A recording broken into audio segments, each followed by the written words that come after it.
Three.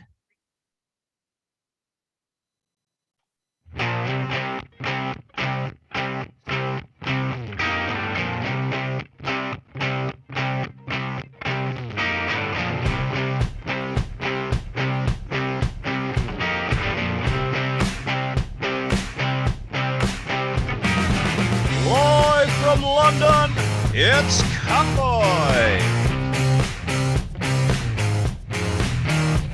It certainly is. Nastrovia, and welcome to the People's Republic of Car-Boyz. It is new format for show to welcome us Soviet overlords. They decide they want to take over program. There you go, enough of that. Good evening, good afternoon. Shall I remove my caracal? Are you wearing a thimble on your head? Yes, it's my Jinnah hat. It's it's closest thing I could get to a Russian hat. I feel Soviet imperialist. We should talk about Lada in this episode, just for comedy. Yes, welcome to another episode of the show. It is in fact our big one. It's episode 100 of the show that couldn't stop. Now with added pictures, the Car-Boyz podcast. It's taken us almost 2 years to do this, but we've broken our century. And what a show we've got for you this week. We're celebrating this milestone by firstly with the quiz of the century. You're going to love this. Okay. It's like the 1970s quiz show, Sale of the Century. It will be live from Norwich with me in the role of Nicholas Parsons, apart from the fact that I am alive and Nicholas Parsons isn't alive anymore. So sorry about that, Nicholas. But it will be a tribute to the late lamented Nicholas Parsons. For our quiz, we will be all about the number 100, how it relates to cars. For example, can you get 100,000 miles of trouble-free motoring out of a French car? And the answer, of course, is no, you can't. They're all made by cheese-eating socialists who take 6 weeks off work every summer. The wrong kind of socialist, not the right kind of socialist, comrade. Also coming up on the show this week, I have a rant about government proposals to drop the speed limit on motorways to 50 miles an hour, believe it or not. Yes, at a time when we're all on the verge of a third world war, possibly. Petrol costs are now more than a small masonette in Dorking, and we're running out of gas to heat our homes. We've got the eco-nuts in Parliament telling us to drive slower to save the polar bear. It's the Russian bears we really need to worry about. Fresh from a grand tour of this massive country in a very small car, here's a man who argues you can't judge the size of a bloke's penis by the length of his car. He, of course, drives a Mini. Here's Simon. By the way, I drive a 16-foot Cadillac with a trailer. Just putting it. Of course you do. And I drive the estate version of the Mini with huge 20-inch rims on that. I get it, 20-inch. Yeah. Very good. Yes, I've been up and down the highways of this great country that is England this week and been exploring more exciting roads across our lost highway section of the show. Not sure we'll be looking at the motorway between Moscow and Kiev. No. It seems a little too busy right now with lots of tanks down there. Yes. Military traffic build up slightly. And we're speaking of French cars that can do 100,000 miles. Well, we have an amazing French car for you in the classic car selection. This week, it's a French pocket rocket that isn't the Peugeot 205. Okay, interesting. And we have a roundup of all the news that's fit to print in the news. So stay tuned for all of that and more. And I'm Simon Sujuan. And what is it good for? Absolutely nothing. Say it again. What is it good for? Absolutely nothing. Oh, it's like having Edwin Starr in the room with us. Simon Sujuan there, of course, the show's Ukrainian correspondent. And I'm Richard Green. And, well, what do? We flew in from Miami Beach, BOC. Didn't get to bed last night. On the way, the paperback was on my knee. Man, I had a dreadful flight back in the USSR. Yeah, you don't know how lucky you are, boy. Back in the US, back in the USSR.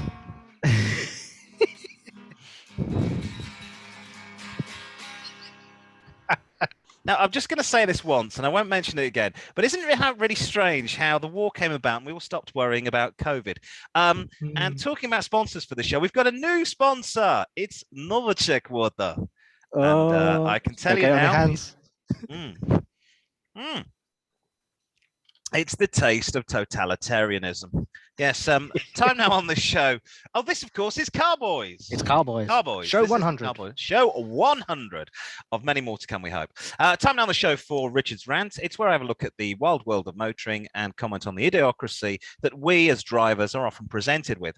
Unlike the USSR, there will be no room for debate. This will be a totalitarian dictatorship. Comrade. Oh, those Russians. Now, this week, I've been pondering the latest proposals by the UK government to reduce... Putin. Yes, yeah, exactly. A bit of Boney M. Always like to get a bit of Boney M. Oh, those Russians into the show. I've been pondering latest proposals this week by the UK government to reduce the national speed limit, wait for it, to 50 miles per hour. Not in a bid to save lives or keep down fuel costs. Driving at around 54 miles an hour, I can attest, is very fuel efficient. I've done it from Manchester all the way to Coventry once, and I saved a load of money. It's when I was a broke student. But the government are doing this in a bid to save dolphins, penguins, polar bears, and the former Really Wild Show presenter, Chris Packham, or as he likes to say, Quiff Packham. Concerns over nitrogen dioxide, NO2 levels on sections of major roads in the UK are leading to lowering of speed limits. After setting targets to reduce NO2, the Welsh government, there's lovely, oh dear, how sad, never mind, is now monitoring additional sections of the M4 with a bid to reduce the speed limit from 70 to 50 miles an hour permanently. Now, according to the BBC, since 2018, the Welsh government has spent more than 6 million creating 5 50-mile-an-hour zones on sites found to have unsafe levels of NO2 or NOx gas. 2 of those already in place on the M4, in addition to 3 A roads.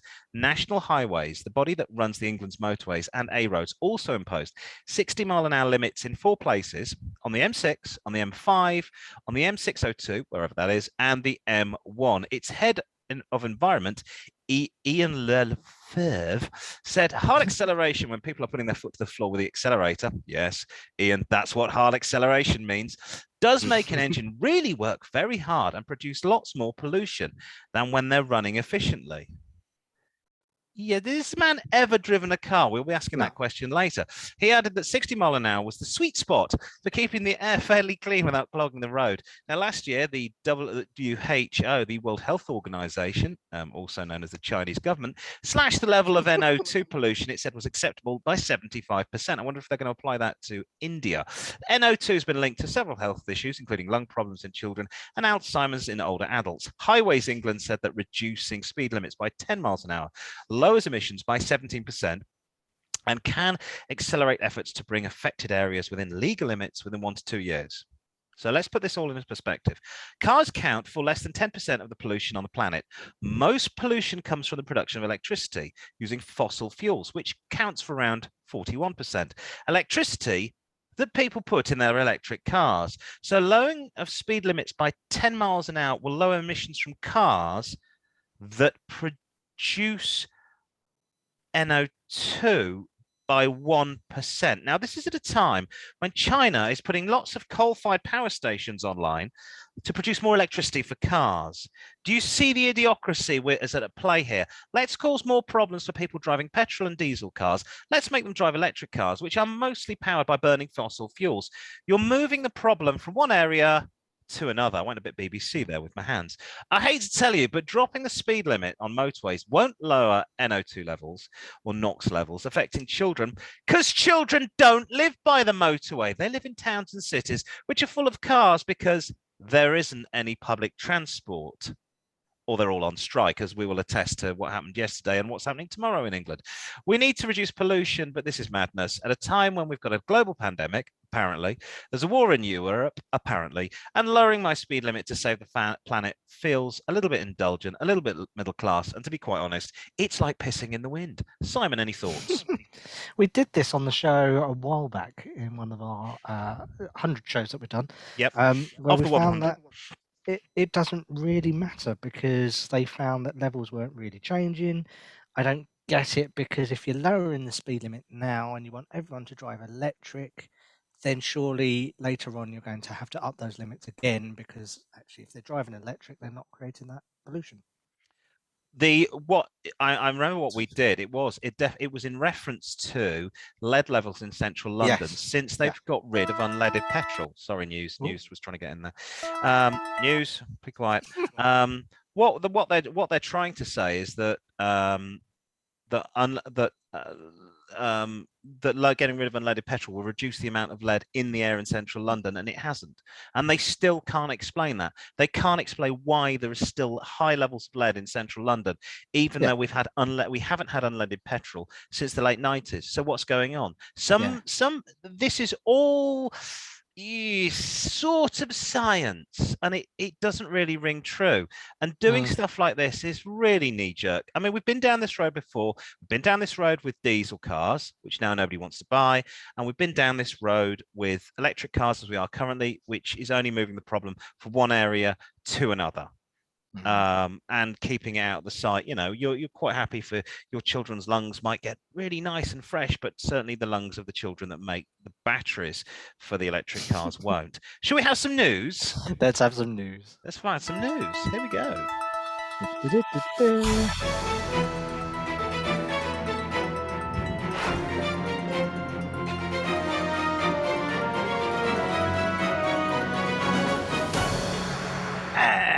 First off, continuing the reduction in speed news, 1 million tickets a year are set to be issued to speeding motorists in London following a massive expansion of the 20-mile-an-hour limits and roll out of new speed cameras.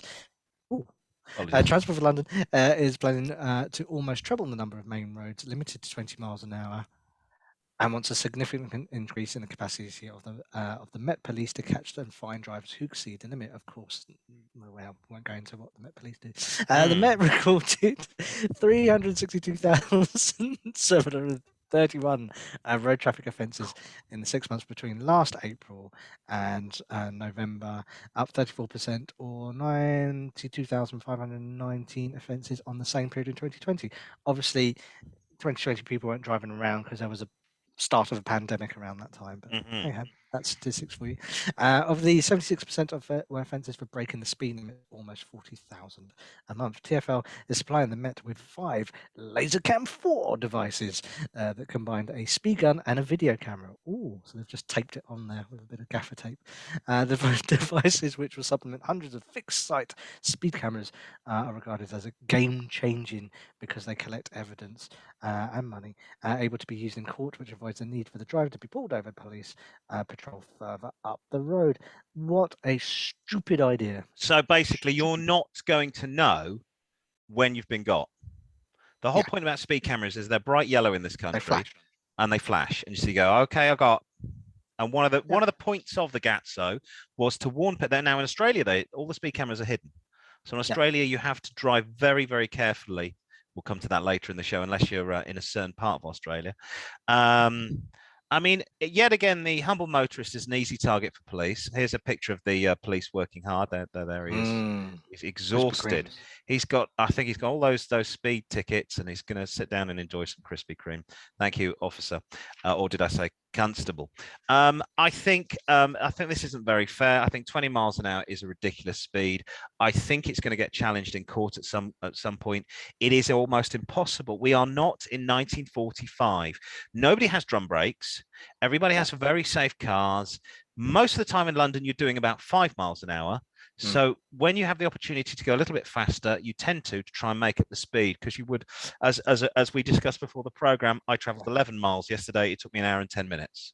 I traveled 25 miles and it took me 3 hours 53 minutes. Nice. And the reason we couldn't use the public transport is because there wasn't any public transport. Exactly. It had all been cancelled. So yeah, well done there. That's it can't go on. It can't go on. That society will come to an end if you try and stop petrol cars. It's about making money, because if you think about it, if we're going to electric cars, they're not getting money from the taxation on petrol. They're not getting money from road fund license, because obviously it's too low, because your cars aren't polluting. So they need to make money somehow. Now, one thing I would say before I move on to the next story is what we do need to concentrate on, and we should do a thing about how many electric charge points are broken. I'm seeing this come up in the news. I'm seeing Okay. this come up on YouTube a lot.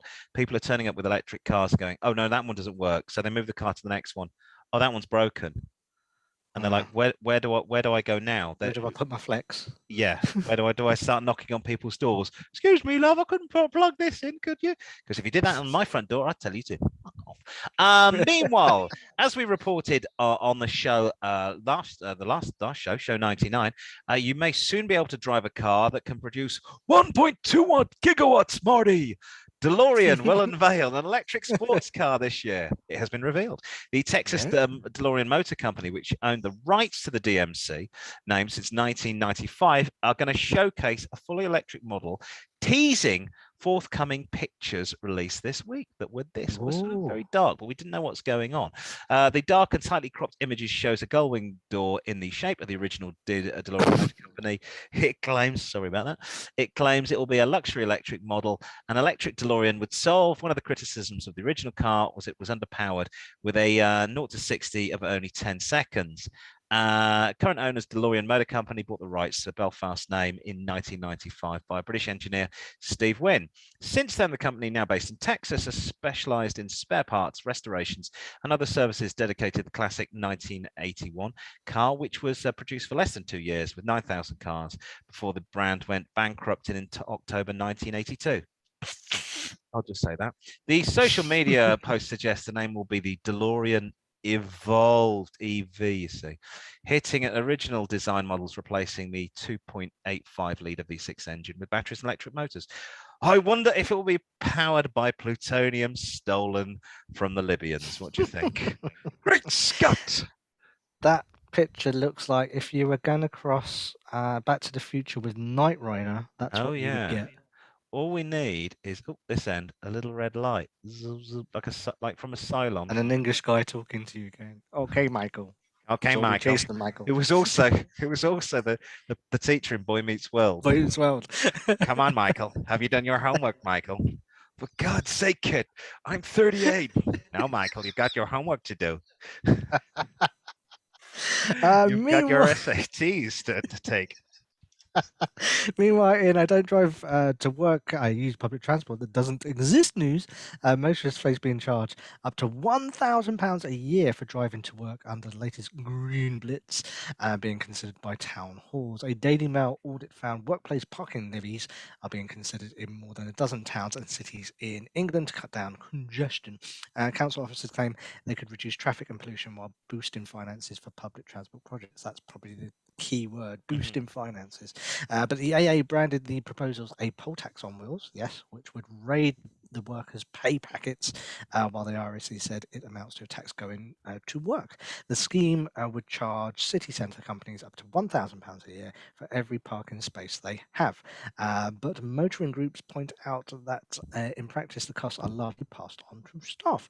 They also pointed out the firm's parking spaces are already effectively taxed under business rates, due to value that they add to the premises. In Nottingham, where Robin Hood is, the only English city which has introduced the models so far, more than half the costs have been passed on to staff, taken from the rich and given to the poor.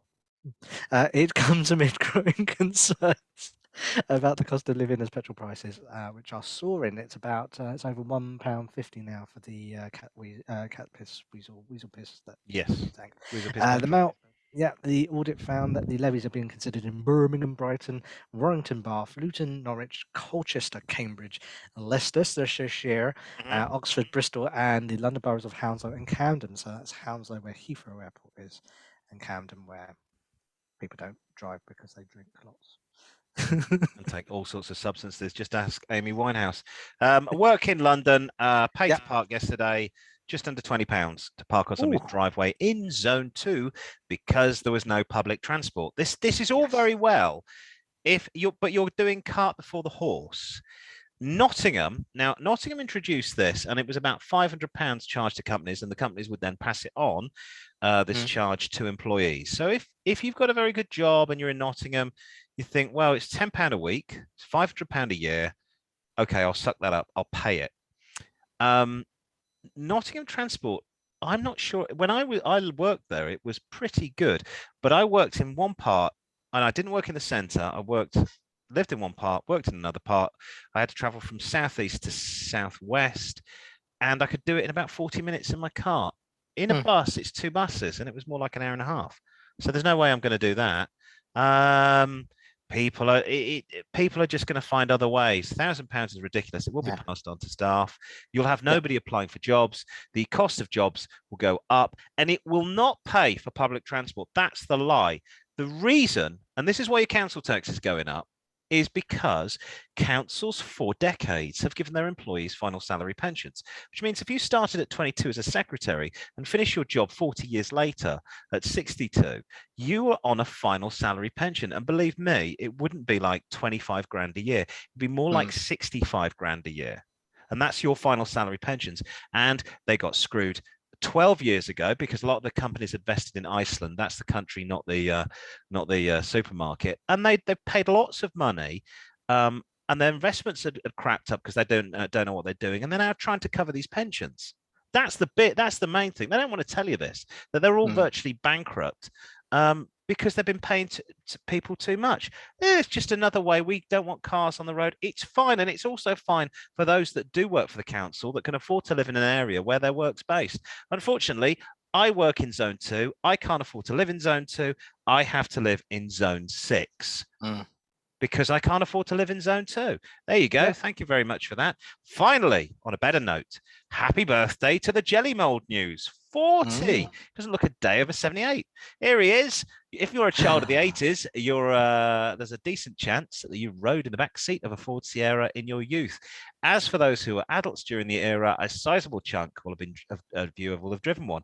Introduced in 1982, the successor to Ford's much-loved Cortina, its controversial looks saw it initially go down as almost badly as John DeLorean's sports car business and Ozzy Osbourne biting the head of a bat, both which happened in that year, or John DeLorean get arrested by the CIA. Despite polarizing opinion when it was unveiled, the curvy shaped, dubbed the Jelly Mold, the Sierra, proved to be the sales success for Ford. It remains the 10th most popular car ever to have been sold in Britain, with almost 1.3 million registered over an 11-year production cycle. 4 decades on, the fast Ford RS Cosworths are ultra exclusive collector's items costing well over £100,000, and even modest versions are rising in value. If life truly begins at 40, the Sierra might just be hitting its stride. My dad, that actually does look like my dad in the driver's seat. I think he might have had a mustache then. He had the GLS. My stepdad had the XR4i, which is the first car I'd ever been in, which did 100 miles an hour. Obviously, nice. We were on a track day when it did that. Yes. Not on the M40, just outside of Oxford. Yes. So, any experiences you had with the, or have you ever owned one? I've never owned one. Been in the back of one, and that's what I was got because my dad had a Cortina. So yeah, never had the Sierra, but I used to love the Sierra. Rear-wheel drive as well. And actually, a point we haven't raised: rather unfortunate ends to most Sierras and a lot of Codsworths are kit cars. My dad and his mate turned one of these into a kit car about 15 years ago. Yeah, they were used for donors for like caterings and things like that. That's right. And, they did a Westfield. Yeah. If you still see one of these around, I do, maybe it's because I'm getting older, but I do think there was something to be said for styling back then. And Ford took an incredible risk with going from a very square-looking car to that, and it never made it to America. This car was never sold in America, which I don't understand, because the Cortina was based on an American-looking car. The Capri was based on the Mustang. Yeah. I'm not sure why they didn't try and introduce these in the States, because they were good-looking cars, especially with the 2.9. Was it 2.9 or 2.8 litre? 2.8 V6. Yeah, the XR4i. Fantastic-looking car. There you go. That is the news. And I believe it is time to get classic, for the classic car selection has raised its attractive jazz head once again. Band, strike up. I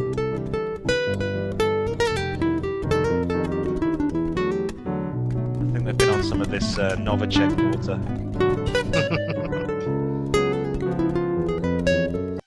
There you go. Well done, band. Remember, wipe down your door handles. Yes. It is Spray liberally all over.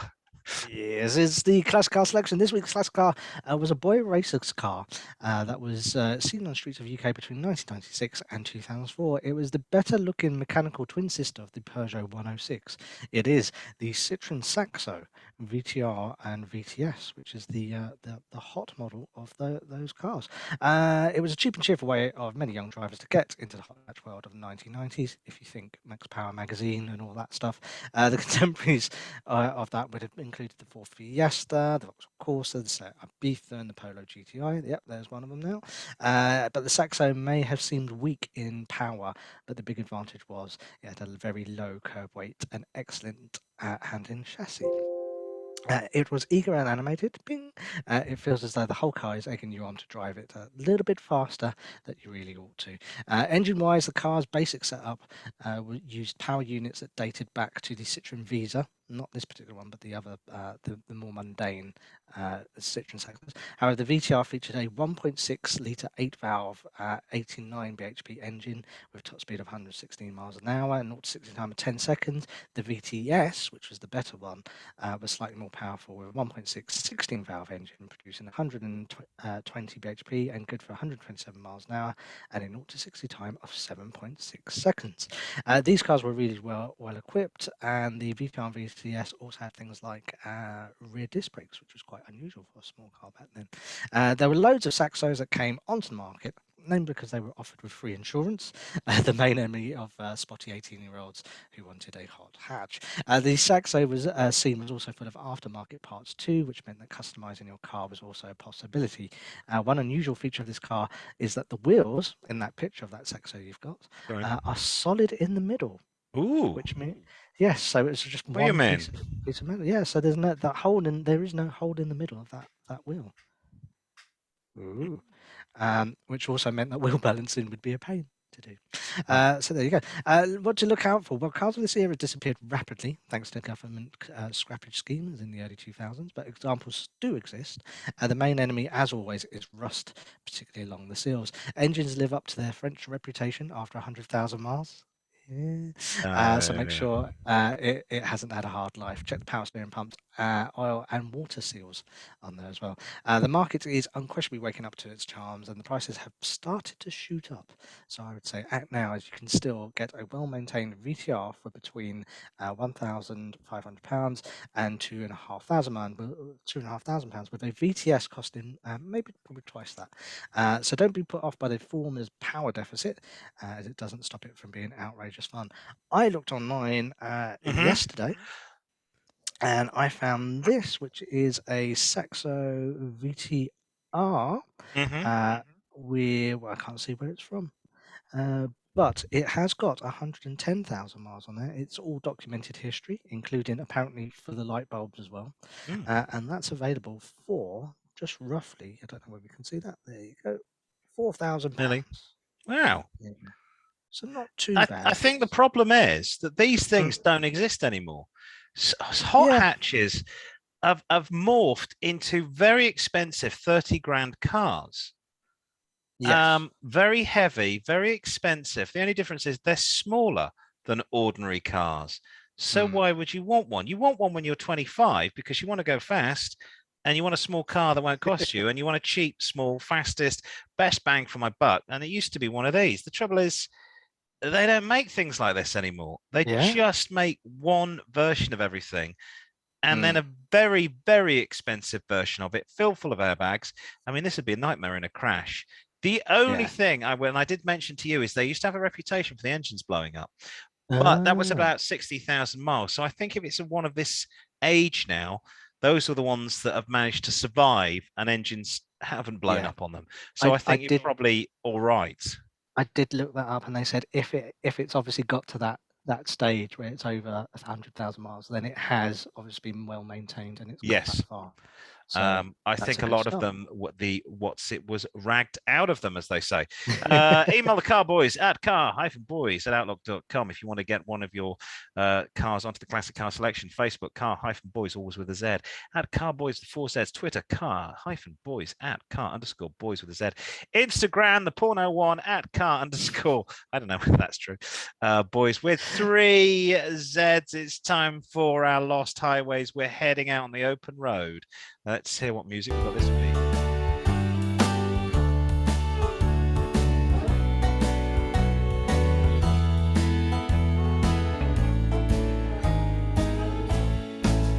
You got a pretty mouth and we're both related.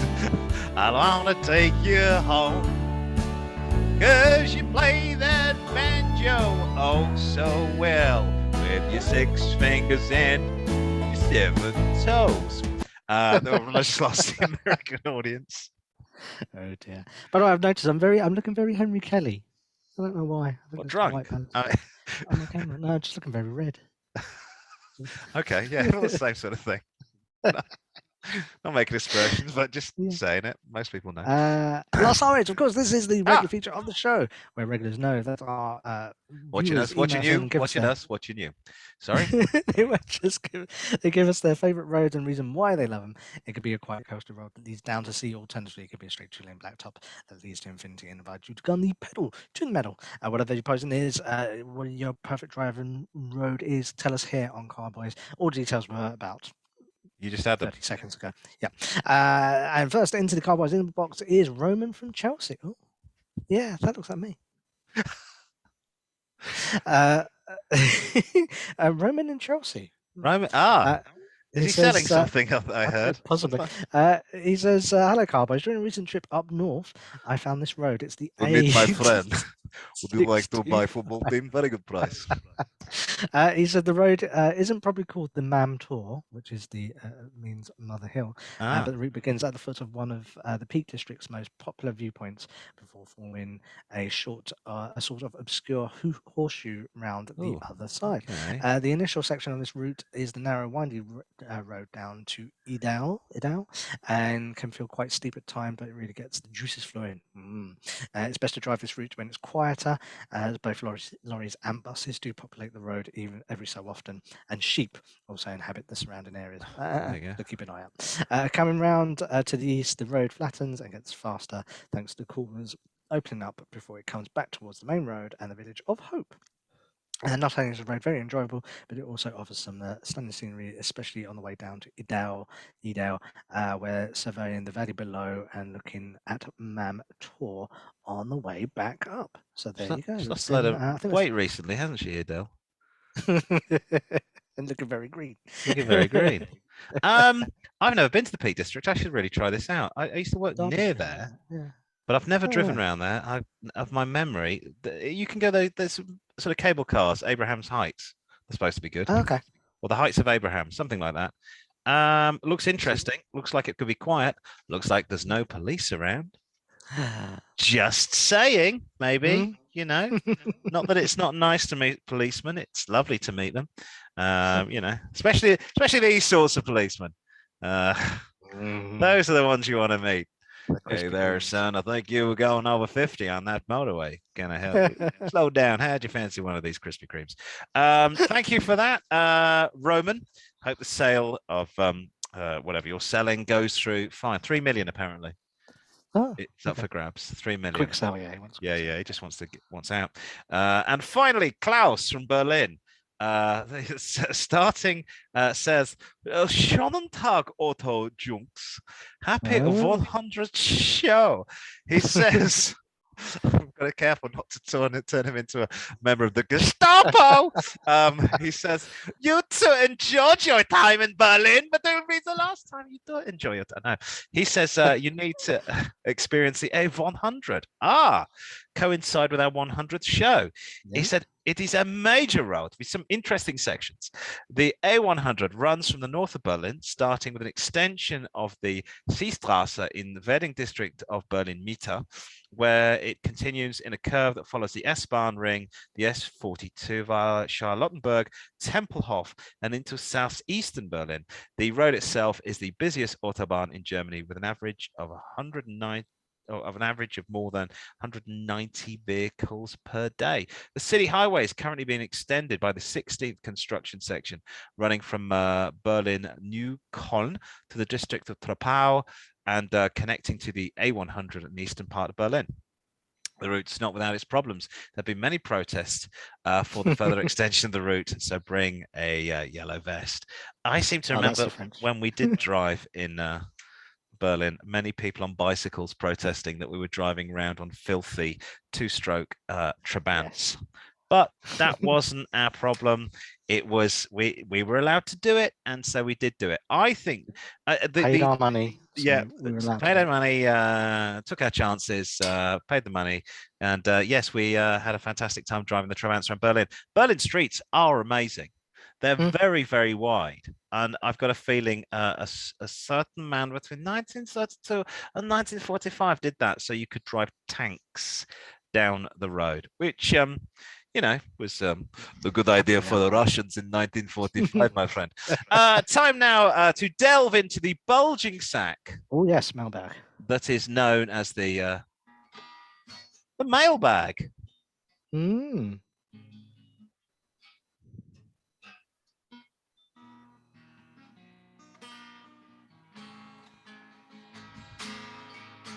Letterbollocks.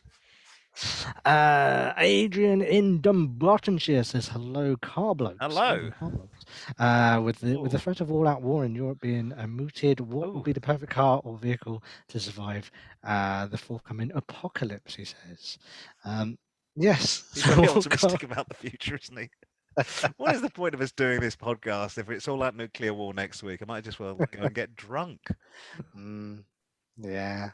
I would say. So when a nuclear bug-out car, which also a tank is probably the best thing, but yes, maybe if you take an eye and look at the Middle East and Africa, the Toyota Hilux, I think there was even a Hilux war in sub-Saharan Africa, both sides having Hiluxes, machine guns and cannons and certain things mounted to the car. Older vehicles, though, this is the big thing. I was listening to somebody talking the other day. The older vehicles, because a lot of bombs, nuclear and otherwise, have got this EMPs, which is electromagnetic pulses. So this is going to fry all your electrics if you've got a new car and your computers. So the older car, so if it's an older car, so you've got a pickup from the late 70s, early 80s, it's probably just got points on it. So no computers, all the better. Alternatively, you can make sure that you disconnect the car battery if you think, you know, something's going to happen, something's going to blow up, and hopefully your computers won't get fried. The reason the UK Army, though, kept the Green Goddess fire engines for so long, they kept them up to, I think they were from the 1950s, and they kept them up until 2004.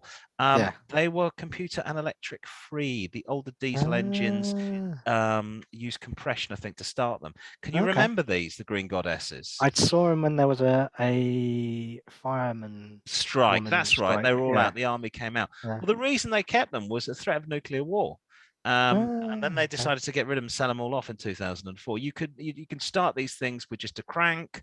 Fantastic. Although you must have a huge arm to be able to start that. And there's very few electrics in them. There's no ignition modules. It's all points and stuff. So, Adrian, if you can find yourself a something like this, a Green Goddess. Not the one from GMTV in the 1980s. I think she's dead.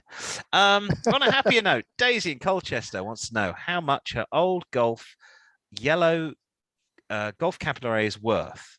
She said it's the rare one with a yellow and black interior. It's a cabriolet, so it's got the Ooh, the yes. soft top. She didn't send us a picture, but this is what effectively it looks like. Okay. She thinks it's worth a couple of grand. It's got 90,000 on the clock. There's a full service history, no rust. They made very few of these. Mm. Even though they're not very popular at the time, they really bombed at the time. Nobody liked them because they had a Yeah. yellow and black leather seats. This is an emerging classic. I'd ask about 4,000, believe it or not, at least Okay. like 3,750, something like that. They're very rare. There was only 1,000 of these ever produced in the UK. It's interesting because those Golfs were heavy, Yeah.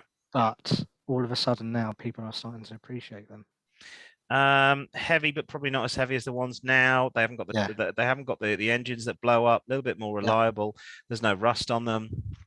They used to make cars quite well, and now they make them like shit. So you'll buy another one. Michael or Michel from La Rochelle in France says, "Hello, hello." Oh no, sorry, this is yours. Sorry, apologies. This is you. I want to see your French accent.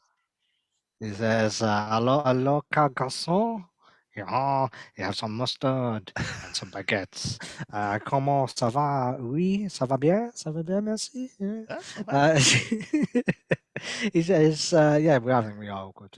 Michael. Yes, good. He wants to know what he should do about his aging 2004 Honda Civic Coupe. The aircon has now gone. Oh, there you go. The aircon has now gone. It's the condenser. It's wondered if he should buy another car. He is reluctant to sell it and wants to know if he should keep it on the road. It has 120 kilometers, 1,000 kilometers on the clock, and very little rust. Engine is sweet as a drum. You like these, don't you? You actually used to have one. Yeah, I used to have one of these. My father's had two of these. He's on my old one, and he can't kill it. And every few years, I say to him, "Are you going to sell it?" And he goes, "No, no, still working." Secondhand cars are becoming more and more and more and more and more expensive. Yeah. These cars 3 years ago were about £1,000. They're now 1,800, £2,000. Ooh. You've got to view secondhand cars like this. If you like it, you want to keep driving it, go and spend the money. All right, 400 quid for a new condenser for your air conditioning. It's £400. But if you're going to go and get a lease car, what, 250 a month? For a half decent one, 250 a month, or 400, and it keeps going and it keeps going. They built these things in Mexico and in Canada. They were never built in Europe or Japan. They're very, very, very solid cars. Yeah. Got a 1.7 litre engine in them. You got no depreciation with this car. Every night you go to bed, you go, no depreciation. Whereas when I used to go to sleep and owned a BMW, I used to hear the sound of the weekly depreciation in my ear. Just dripping off the car. I think it was £3,000 in 2 years. Wish I could have bought two of these. Yep. Insane. So keep it, love it. If you like it, if it's suiting you, and certainly the fact that I think it's Jaguar Land Rover are pulling their production down by 13%. And you said Mini are going down. Mini are doing that as well, yeah, in Oxfordshire. Yeah. So there's not going to be no cars. These things are still going up in price. If you like it, you love it, keep it, spend some money on it. And it sort of looks like Knight Rider, really, especially with that. That's a very good take on it. It's very, very different. Ooh. Finally, Andy in Derby wants to know, what's the best way to remove tar from your car's bodywork? He's seen specialist tar removers and wonder if there's anything else simpler. He drives a Lexus and there's tar all over the wings and the door in the front. Okay.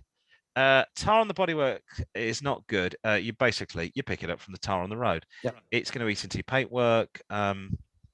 What do you do, Simon? I just jet wash it off. As I said, I clean my car quite regularly. So I tend to go down the road of white spirit, terps on a rag. Okay. Great for getting bugs off the number plate as well.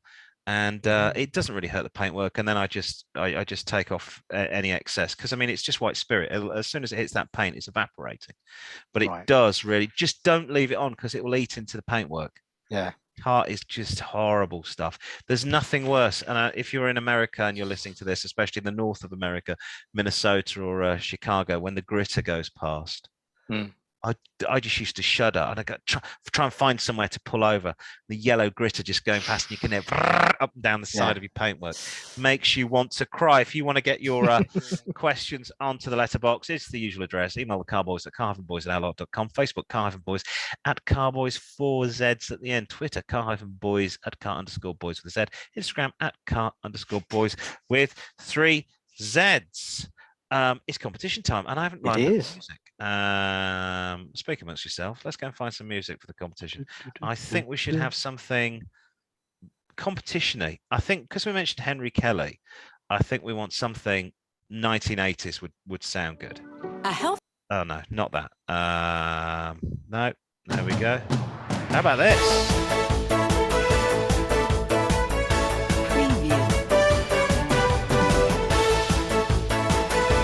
Here's your host. Is it in a Steve Jones kind of way? Yay! Steve Jones, where are hands to him? He's giant head. He's doing radio up in Scotland, I think. Is he? Steve Jones. Steve Jones. He had that giant head. He looked like the English version of what's his name? Jay Leno. It's got this giant head. But he did so many voiceovers for award ceremonies and everything. He was a terrible presenter. Absolutely terrible. Thank you. So much money for it. It did. Lucky guy. Welcome one and all to the part of the show we like to call the competition time. This is this week, to celebrate our 100th episode, I'm going to be hosting a great competition entitled The Quiz of the Century. It's a bit like that 1970s TV show Sale of the Century, but unfortunately, we're not live from Norwich. And unlike the show's former host, I am alive. My name is Parson Nicholas, and I'll be your quizmaster this week. And we've got a great prize for our contestant to mark the 100th episode of the show. We're giving away a signed copy of this map of Europe, namely Vladimir Putipai and his new version of the USSR. He's going to be signing for you this. And everything you see in blue will now be coming into red. Just keep that in mind. Thank you for that. I promise all new Lada cars for all comrades. Joining me this week on the quiz and freshman tour of the highways and byways of the UK, our man from North London, Simon. Thank you for joining us. Are you ready for the quiz? I am. Looking forward to it. Super smashing great. And then I'll begin. Question 1. Our first car to reach 100 miles an hour, excuse me, was a 1908 Hispano Suiza, a 1905 Napier, or a 1984 Nissan Bluebird taxi, which was trying to reach Heathrow Airport? I'd want it to be C, but I'm going to go for... Oh, A or B, A or B. I'm going to go for B. You are correct. It was a B. It was a 1905 British Napier. Arthur MacDonald, a Brit, drove the 90 horsepower Napier owned by SE Edge at a speed of 104.65 miles per hour in a flying mile. It was the first car to break 100 miles an hour. The record stood for 15 minutes, though, before being topped by H.B. Bowden, who spent $50,000 building a twin-engine Mercedes that was later disqualified from the record books.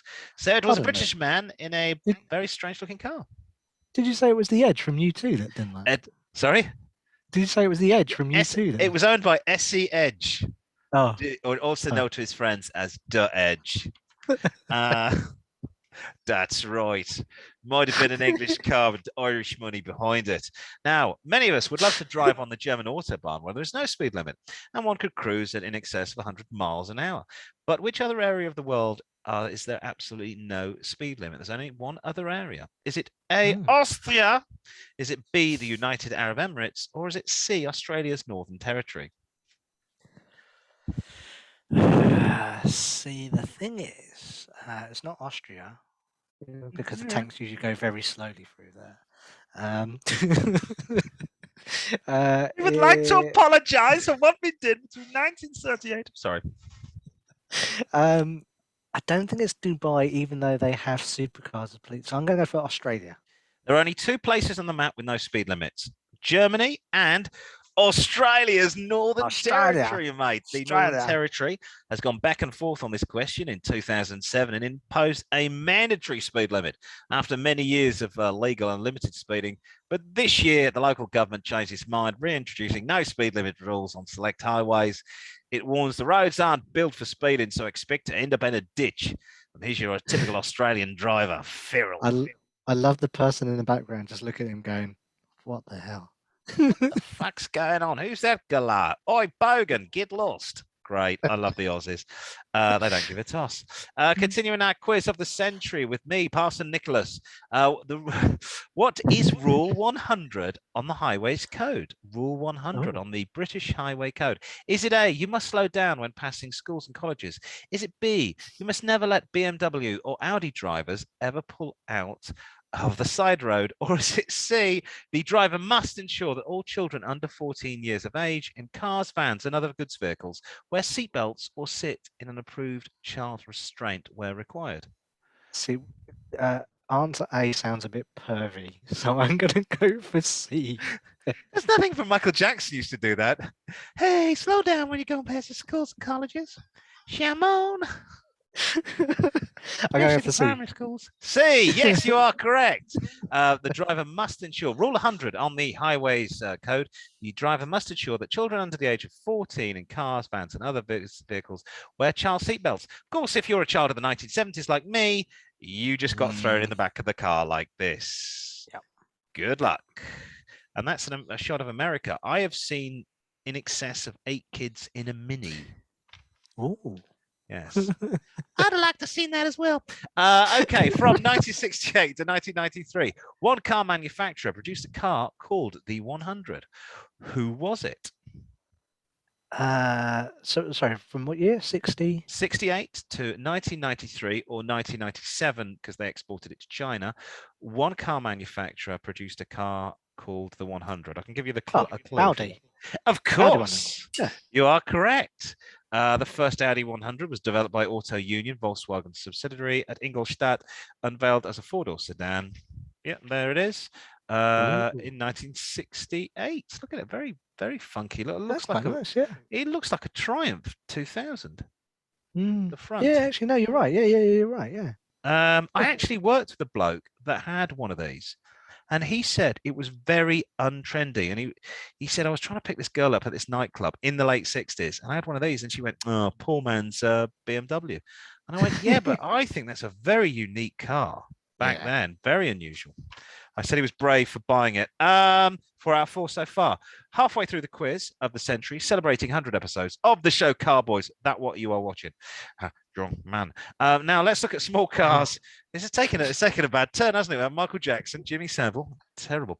We're going to take a look at small cars now on the show. Which of these cars, question 5, had an engine capacity which was more, and I said more, than 100 cc, than 100 cubic capacity? Which of these cars had an engine which was more than 100 cubic capacity? Was it a Piaggio Ape, the small scooter-based truck from Italy? Was it B, the Isle of Man's Peel Trident, a microcar from the 1960s?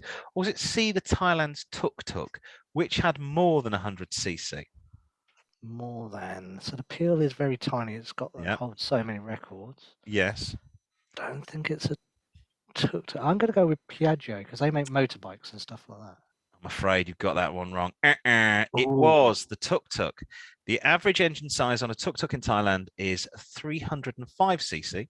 The original Peel P50, of course, was 50 cc. And the Piaggio Ape, its first incarnation, was 49 cc for a scooter-based truck. They did take that up to, I think, 125 eventually. And talking of the Peel P50, here's a traffic jam on the Isle of Man. That's the future of motoring, one-person cars. Yeah. And I think they give out more NO2 than a modern-day Range Rover. Question 6. 100 years ago in 1922, what was first introduced to the humble automobile 100 years ago? Was it A, the automatic gearbox? Was it B, the handbrake? Or was it C, the car radio? 100 years ago this year. Car radio. I'm going to go for. You are correct. Yes. We've got a picture. It was introduced, the car radio was introduced by Chevrolet in America. Listen to the home service. Now, apparently this man is listening to Steve Wright in the afternoon. Doing the same show he did back Doing then. the same. Da, da, da, da, da, da, da, da. Hello, friend. Yeah, that's when Steve Wright only weighed the same size as the moon, and now, of course, we all know he's the same size as Mars. Question 7: Who was the first man to jump more than 100 meters on a motorcycle? Yeah, I know we're a car show, but I'm running out of things to do with 100. So, which was the first man to jump more than 100 meters on a motorcycle? Was it A, American stunt cyclist Evel Knievel of the 1970s? Was it B, Britain's Eddie Kidd? Or was it C, X Games or Cross Games rider Robbie Madison? Oh, I will go for the obvious and go with Evel Knievel. Evel Knievel. You're bendable is safe, but you are blank from my map of Soviet Union. I'm afraid you're incorrect. It was X Games rider Robbie Madison. Madison. On the 29th of March 2008, he broke his own world record twice during the Crusty Demons of Night world record show in Melbourne. That's a good rock show. The Crusty Demons of Night. The Crusty Demons of Night rock show in Melbourne. And I think coming to Donington soon. Yes. I'm trying to find my picture of my bogan. Where has he gone? He'd definitely be going there. Oh, there he is. I was there. I saw it live. Viral. On the third jump, he broke the world record again. He broke his own record. Then he broke the world record. Then he broke his own record again. 106.98 meters.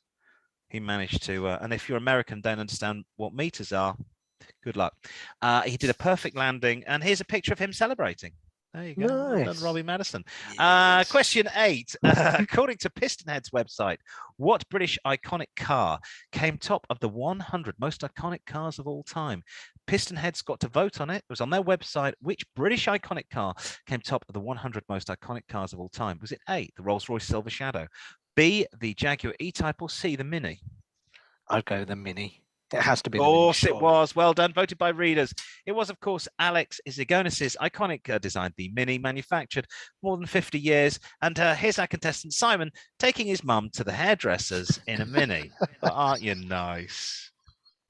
Did I tell you the story that I bumped into him? I was in my Mini. He's stalking you, isn't he?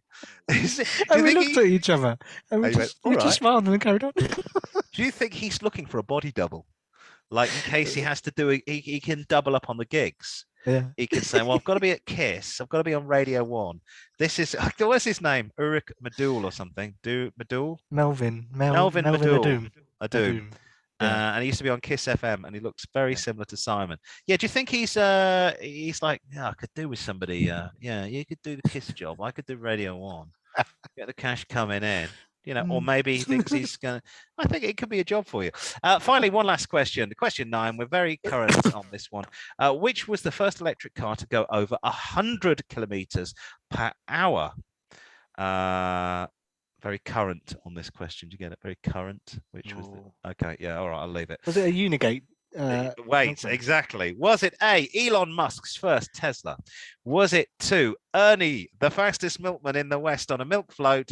Or was it C, the Belgian electric vehicle La Jamais Contente or Content in 1899? Which one was it? 1899. Did they have electric vehicles back then? Don't know. I'd love it to be. I would say it's the first Tesla. Oh, so close. You're still going to win the map, but no, I'm afraid it was Le Jamais Content. Look at this. Look how dynamic that is. It was never contented. It was the first road vehicle to go over 100 kilometers per hour, or 62 miles an hour. It was Belgium electric vehicle with light alloy torpedo-shaped bodywork and batteries. And it went over 100 miles an hour. The only reason I know this is because my dad used to collect players' cigarette cards and had them all framed. And I had this framed. My son's currently got it on a wall. And unfortunately, Elon Musk did come, a few years later. And here's a picture of Elon Musk with his latest Tesla. There he is. The fastest South African on the west coast of America. There he is. Dairies. Ernie. Well done, Simon. You are walking up with the new Vladimir Putin map of Europe, minus the parts that will be turned soon into a nuclear wasteland. This is all going to be red soon. So well done, young man. And hang on, let me get the crowd there. They were there earlier on. Yes, the crowd are excited and, very happy. And thank you very much for taking part. And yeah, all right, enough. And I guess we'll be back with the show hopefully next week if something doesn't happen in the meantime. I'm sure it won't. Unfortunately, I'm not too old to be called up. Apparently now in Ukraine, if I was there, 60-year-olds can be covered up. I'm not very happy about that concept. I thought I'd got away with being called up. Not that I'd be any use, really. Maybe if they wanted somebody to drive around in this, I could be a military milkman. Ernie, thank you for tuning in. Thank you, and thank you for all the gifts that you haven't sent us to our 100th show. Yeah, we'll remember all your names. It'd be nice to get some sort of presents, although seal bottles only.